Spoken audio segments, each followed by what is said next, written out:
Tu dis que ton passé t'a abîmé, que ce que tu as vécu t'a marqué, que ça explique qui tu es aujourd'hui. Et c'est probablement vrai. Mais pose-toi cette question honnêtement. Et si en réalité, tu t'en servais surtout pour ne pas avancer? Et si ton passé était devenu ton alibi préféré? Tu as vécu des choses difficiles, des blessures profondes, des échecs qui ont fait mal, peut-être même des traumas réels qui ont laissé des cicatrices. Je ne minimise pas ça. Ces choses sont réelles. Elles ont eu un impact. Elles ont façonné une partie de qui tu es. Mais voilà ce qui se passe aujourd'hui, maintenant, des années plus tard. Consciemment ou non, tu relis absolument tout à ce passé. Chaque difficulté présente, chaque blocage actuel, chaque limitation que tu rencontres. Je suis comme ça à cause de mon enfance. Je ne peux pas changer, j'ai trop vécu. Ce n'est pas de ma faute, regarde d'où je viens. Si tu avais vécu ce que j'ai vécu, tu comprendrais. Et tu as raison. Ton passé explique beaucoup. Il éclaire tes réactions, tes peurs, tes patterns. Alors tu comprends tout, tu analyses tout, tu décortiques chaque mécanisme psychologique. Tu connais l'origine de chaque blessure. Tu peux expliquer en détail pourquoi tu es comme tu es. Mais pendant ce temps, pendant toutes ces années d'analyse et de compréhension, tu restes exactement au même endroit. Tu comprends pourquoi tu n'avances pas, mais tu n'avances toujours pas. Le passé, qui était au départ une explication, devient progressivement une justification. Puis, la justification devient une identité. Et l'identité devient une prison confortable, parce qu'elle t'absout de toute responsabilité. Ton cerveau adore le passé. Ce n'est pas un hasard, ce n'est pas de la faiblesse, c'est un mécanisme psychologique profond. Pourquoi ton cerveau préfère-t-il s'accrocher au passé plutôt que de construire le futur? Parce que le passé possède 3 qualités que le futur n'aura jamais. Il est connu, il est stable, il est immuable. Le passé, tu le connais par cœur. Tu l'as vécu, tu l'as analysé, tu l'as raconté 1000 fois. Il n'y a plus de surprise, plus d'incertitude, plus de danger. Le futur, lui, est inconnu, imprévisible, potentiellement menaçant, et ton cerveau déteste l'inconnu. Voici la vérité inconfortable que personne ne te dit. L'inconscient préfère une souffrance familière à une liberté incertaine. Lis cette phrase encore une fois. Laisse-la vraiment pénétrer. Ton cerveau choisira toujours ce qu'il connaît, même si c'est douloureux, plutôt que ce qu'il ne connaît pas, même si c'est potentiellement libérateur. Pourquoi? Parce que la souffrance familière est prévisible. Tu sais comment la gérer, tu as développé des stratégies, tu connais ses contours. La liberté inconnue, elle, pourrait te demander de devenir quelqu'un que tu n'as jamais été. Et ça, pour ton cerveau, c'est terrifiant. Alors en restant attaché à ton histoire, à ton passé, à tes blessures, tu évites le risque du changement. Tu n'as pas à sortir de ta zone de confort. Tu n'as pas à tester de nouveaux comportements. Tu peux rester dans le connu, même souffrant. Tu évites l'échec futur. Tant que tu n'essaies pas vraiment de changer, tu ne peux pas échouer. Ton passé devient la raison parfaite pour ne jamais vraiment tenter. De toute façon, avec ce que j'ai vécu, je ne peux pas réussir ça. Tu évites surtout la responsabilité totale. Et c'est ici que ça devient vraiment crucial. Tant que ton passé est responsable de qui tu es, toi, tu ne l'es pas. C'est ton enfance qui décide. Ce sont tes traumas qui contrôlent. Ce sont tes blessures qui dirigent. Toi, tu n'es que le produit passif de ce que tu as subi. Le passé devient alors un bouclier psychologique ultra efficace. Ce n'est pas moi qui choisis d'être comme ça, c'est ce que j'ai vécu qui m'a fait comme ça. Ce mécanisme te protège de la culpabilité, de la pression de changer, de l'angoisse de la responsabilité. Mais il te fige aussi, complètement, définitivement. Parce que si ton passé décide de tout, alors tu ne décides de rien. Et si tu ne décides de rien, tu ne peux rien changer. Regarde comment ce mécanisme se manifeste concrètement dans ta vie. Au travail, dans ta carrière, tu n'oses pas t'affirmer, tu ne prends pas ta place, tu ne défends pas tes idées, tu ne demandes pas ce que tu mérites. Pourquoi ? On m'a toujours écrasé avant. Dans ma famille, on n'avait pas le droit de s'exprimer. J'ai appris à me taire. C'est vrai, c'est ton histoire. Mais c'était il y a combien d'années ?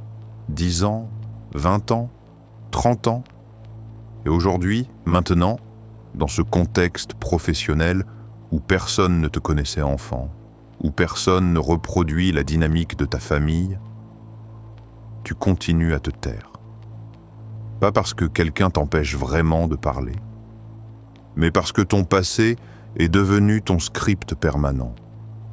Dans tes relations amoureuses, tu répètes les mêmes schémas destructeurs, tu choisis des partenaires qui te traitent mal, ou tu sabotes les relations saines, ou tu fuis dès que ça devient trop intime.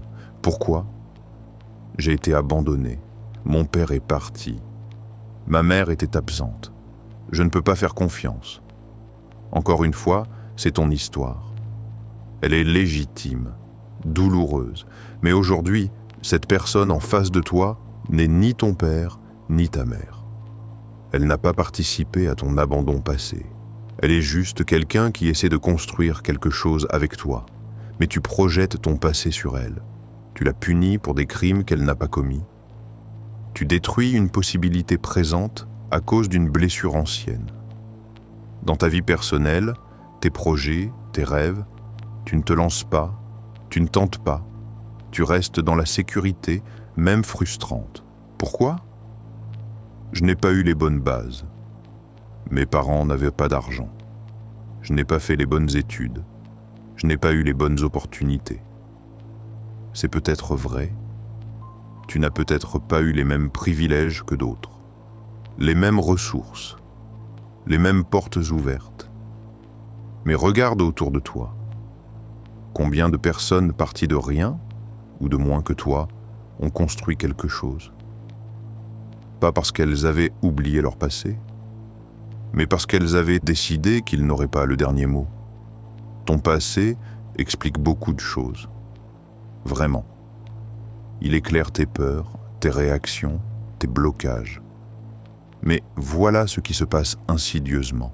Il commence à décider à ta place. Il ne te donne plus juste des indices sur qui tu es. Il te dicte qui tu dois rester, pour toujours. Voici le renversement mental fondamental que tu dois opérer maintenant.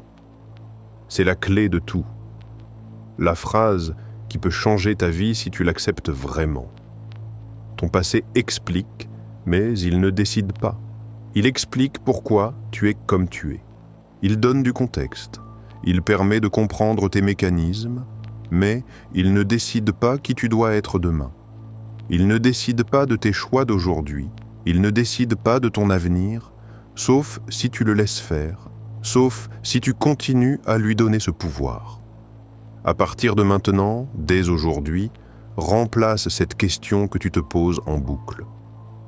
Pourquoi je suis comme ça ? D'où ça vient ? Par celle-ci, qu'est-ce que je fais maintenant avec ça ? Maintenant que je comprends d'où ça vient, qu'est-ce que je choisis d'en faire ? C'est un changement de perspective radical. Tu passes de l'archéologie psychologique à l'architecture de vie, de la compréhension passive à la construction active. Tu n'as pas choisi ton histoire. Personne ne te demande de nier ça. Personne ne te demande de minimiser ce que tu as vécu.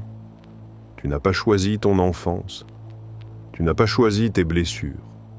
Tu n'as pas choisi tes traumas. Ça, c'est vrai. Et ça restera toujours vrai. Mais aujourd'hui, maintenant, tu choisis l'usage que tu en fais. Tu choisis si ton passé sera une explication ou une excuse. Un point de départ ou un point d'arrivée. une histoire qui éclaire ou une prison qui enferme. Tu choisis si tu vas passer le reste de ta vie à justifier qui tu n'es pas devenu à cause de ce que tu as vécu, ou si tu vas construire qui tu peux devenir malgré ce que tu as vécu. Ces deux chemins partent du même point, du même passé, des mêmes blessures. Mais ils mènent à des vies radicalement différentes. L'un mène à la compréhension stérile, l'autre à la transformation active. L'un te maintient dans le rôle de victime permanente de ton histoire. L'autre te donne le rôle d'auteur de ta suite. Et voici la vérité qui fait peur mais qui libère. Le moment où tu arrêtes d'utiliser ton passé comme excuse est exactement le moment où tu reprends le contrôle. Pas avant, pas progressivement, à ce moment précis. Parce que tant que ton passé décide, tu ne décides pas. Tant que ton passé a le pouvoir, tu ne l'as pas. Le jour où tu dis « Ok, j'ai vécu ça, c'est mon histoire, je ne la nie pas, je ne la minimise pas, mais à partir de maintenant, c'est moi qui décide », ce jour-là, tout change. Ce n'est pas magique, ce n'est pas instantané. Les blessures ne disparaissent pas, les patterns ne s'effacent pas du jour au lendemain. Mais la direction change, le rapport de force change. Tu n'es plus celui ou celle qui subit son passé. Tu deviens celui ou celle qui l'intègre, le comprend et construit quand même, malgré, à travers, au-delà. Voici ce que tu vas faire. Prends un moment, un papier, un stylo, et écris 2 listes. Liste 1, ce que mon passé explique sur moi. Sois honnête, complet. Note tout ce que ton histoire éclaire vraiment sur tes comportements, tes peurs, tes réactions. Cette liste est importante. Elle valide ton vécu. Elle reconnaît l'impact réel de ce que tu as traversé. Ne saute pas cette étape. Ne minimise pas. Écris vraiment. Puis, liste 2. Ce que je choisis de faire avec ça maintenant. Pour chaque élément de la première liste, pose-toi la question. Maintenant que je sais ça, qu'est-ce que je choisis? Par exemple, liste 1. Mon passé explique pourquoi j'ai du mal à faire confiance. Liste 2. Je choisis de commencer à faire confiance à petite dose. Je choisis de ne pas punir les gens du présent pour les blessures du passé. Je choisis de donner une chance, même si j'ai peur. Autre exemple, liste 1. Mon passé explique pourquoi je me sens illégitime au travail. Liste 2. Je choisis de reconnaître mes compétences réelles. Je choisis de m'affirmer malgré ce sentiment. Je choisis de ne plus laisser une blessure d'enfance diriger ma carrière d'adulte. Tu vois le changement? Tu passes de « c'est comme ça » parce que « ah, je choisis de faire ça maintenant ». C'est un renversement total du rapport de force.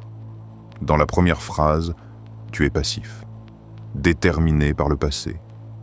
Dans la seconde, tu es actif, auteur de ton présent. Les deux reconnaissent ton histoire, mais seule la seconde te donne du pouvoir.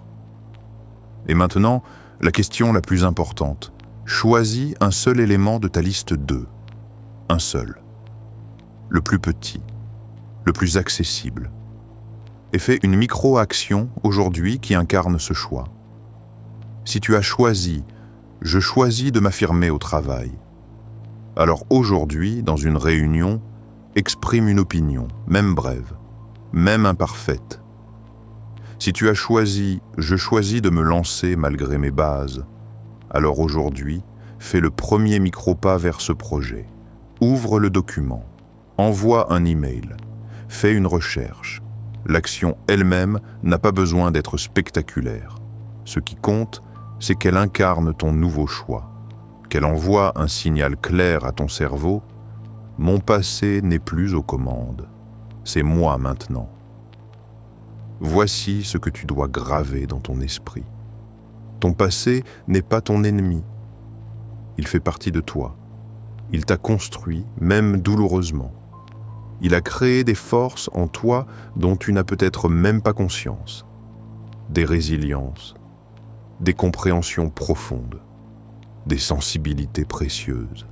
Ton passé n'est pas ton ennemi, mais tant que tu t'en sers pour ne pas avancer, il restera ton alibi préféré, ton excuse la plus convaincante, ton bouclier le plus efficace. Et les alibis, les excuses, les boucliers, ils te protègent peut-être, mais ils t'emprisonnent aussi. La vraie question n'est pas « est-ce que mon passé a eu un impact sur moi ?» Bien sûr qu'il en a eu. La vraie question est « combien de temps encore vais-je laisser cet impact décider de mon futur ?» 1 an, 5 ans, 20 ans, toute ma vie? À un moment, il faut choisir. Entre rester la victime permanente de ton histoire ou devenir l'auteur de ta suite, c'est un choix. Le plus difficile peut-être, mais c'est un choix. Et c'est ton choix. Si cette vidéo t'a été utile, abonne-toi pour ne pas tomber dans le prochain piège mental. À très bientôt.